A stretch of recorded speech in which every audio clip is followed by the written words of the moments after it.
in my 30 years experience as a turnaround specialist and as an executive coach to countless companies, I've studied and worked with many different kinds of corporate cultures, but I want to just share with you today a few of the key concepts of how we turned around some of the toxic cultures that we worked with.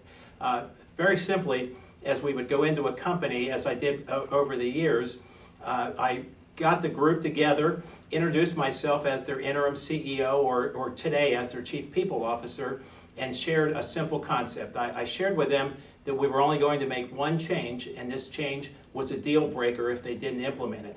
I then handed out to each employee a plaque, and on that plaque it said, "If you don't grow, you go." As we continued with that, what I wanted to do was share with them that what they were doing was not working, and because systems and people are the only two things that our organizations are made up of. So the concept is very simple. You manage systems and you lead people.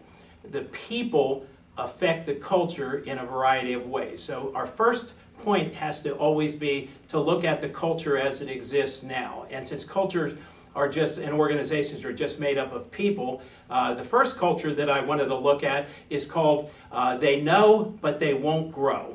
Lots of organizations suffer from analysis paralysis. They have good information, they overanalyze everything, but they never can get anything done. So they're weak on execution.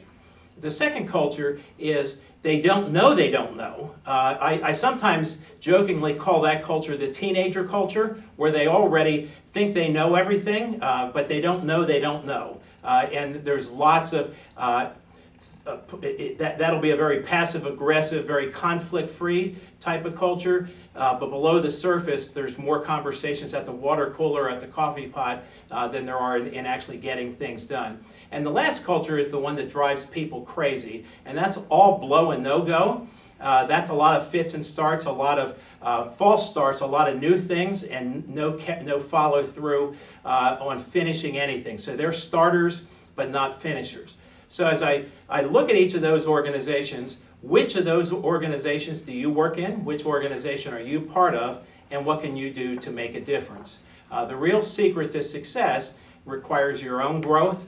What have you done lately to help yourself grow? Are you over-analyzing everything and you think you already know? Do you think that as you look at the culture of your organization, that you have the right people in the right place? Do you have system problems, people problems? All of those things affect the culture, but they limit the growth. So the secret to overcoming all of that is a process of growth. We call that a development culture. There'll be more to come in that in the future as far as how to create a development culture in your organization.